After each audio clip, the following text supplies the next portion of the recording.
Good morning guys. Tara, silipin natin yung mga inakay ng mga alaga nating lovebirds, no? Kung okay pa sila. Hindi ko pa sila ulit nasisilip eh. Tara, silipin natin tapos pakita ko na rin sa inyo. Tara.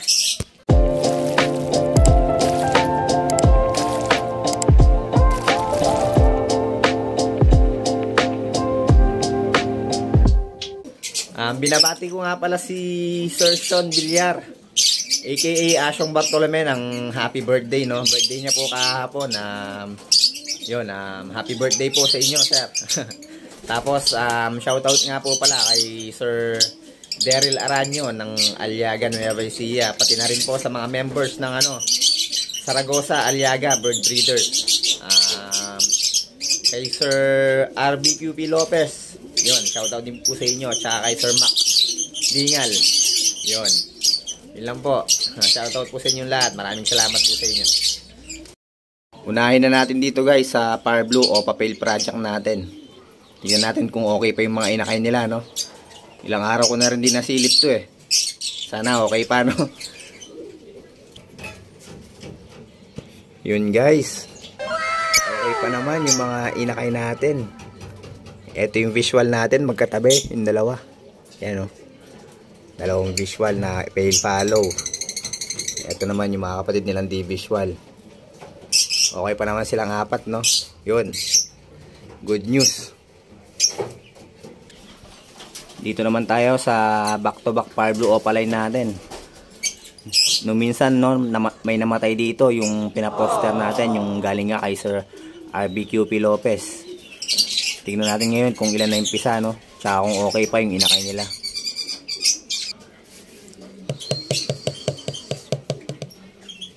Yun, lumabas na yung hen natin. Napakaganda yan, no?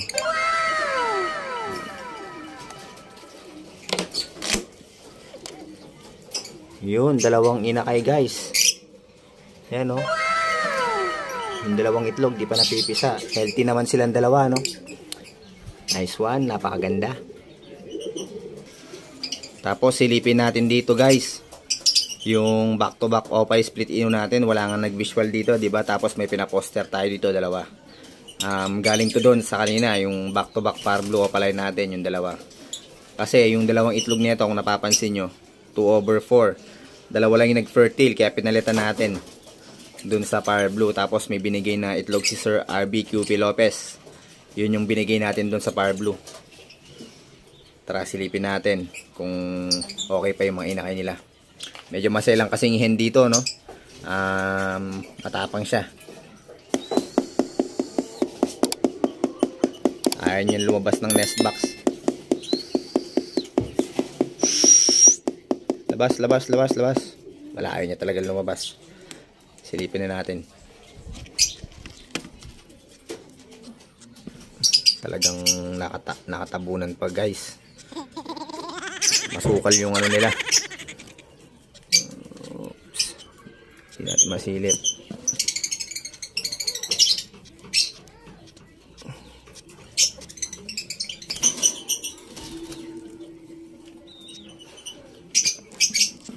Yun, no?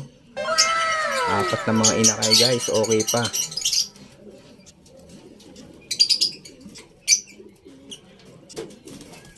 Ang laki ng diferensya ng isa guys, oh.